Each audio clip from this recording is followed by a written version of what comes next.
अगर आप चाहते हैं कि MS म्यूजिक का ऑडियो वीडियो सबसे पहले आप तक पहुंचे तो लाल बटन को दबाकर चैनल को फ्री में सब्सक्राइब करें और साथ में बेल आइकन दबाना ना भूलें। बोला बाबा बैजनाथ की।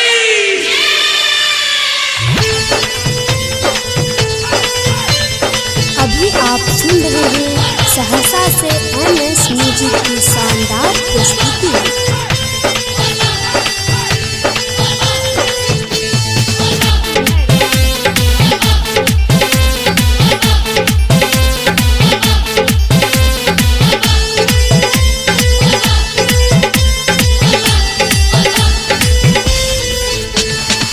सुना भैया के साली कामर उठाला हाली, सुना भैया के साली कामर उठाला हाली, और दी बोला तोहर झोला।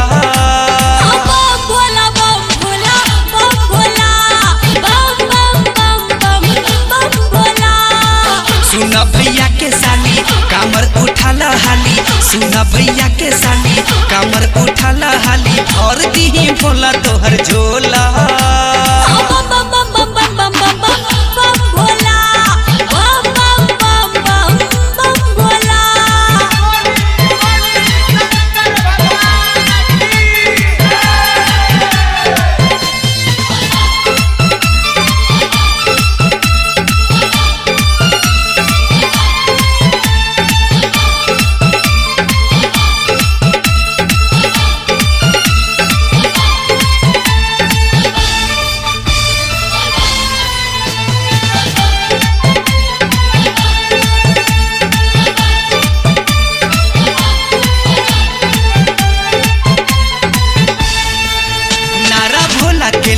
के चला देख बढ़ा के सुना साली हो, चल हाली हो।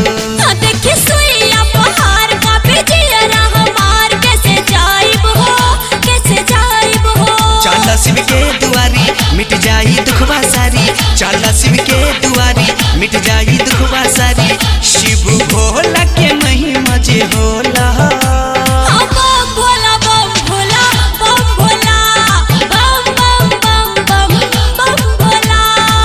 सुना भैया के साली कामर उठाला हाली, सुना भैया के साली कामर उठाला हाली, और दी बोला तोहर झोला।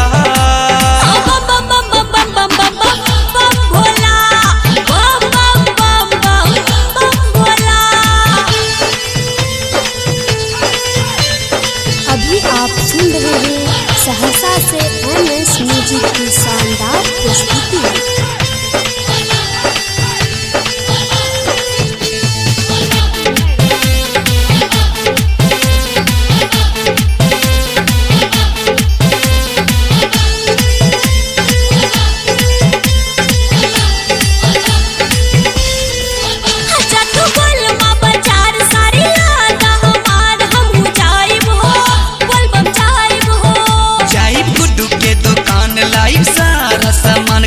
तैयारी हो भले में गारी हो, पहिरा तू गेरुआ सारी भोला के महिमा भारी, पहिरा तू गेरुआ सारी भोला के महिमा भारी, तोहर खुल जाई किस्मत के ताला।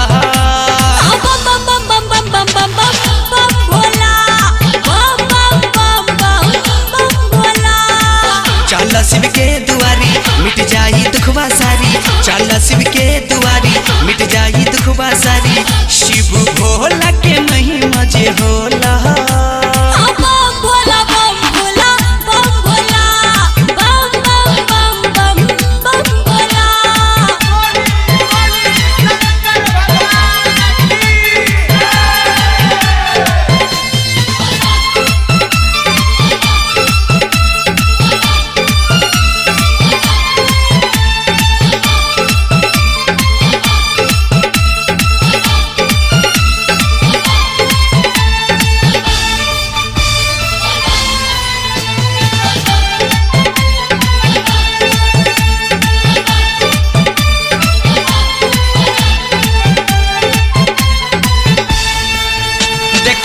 दरबार बाटे लंबा कतार, बोला दर्शन के भीड़ होला हो। हर रूपे सानु के गोहार जितु करे जय जयकार, नाग धारी के त्रिपुरारी के। शिव के दुआरी मिट जाई दुखवा सारी शिव भोला के नहीं मजे होला बम भोला बम भोला बम भोला बम बम बम बम बम भोला बम बम बम बम बम बम बम बम बम भोला बम बम बम बम बम भोला बम बम बम बम बम बम बम बम बम भोला बम बम बम बम बम बम बम बम बम Bhola Mixing by Vikas Vibhuti.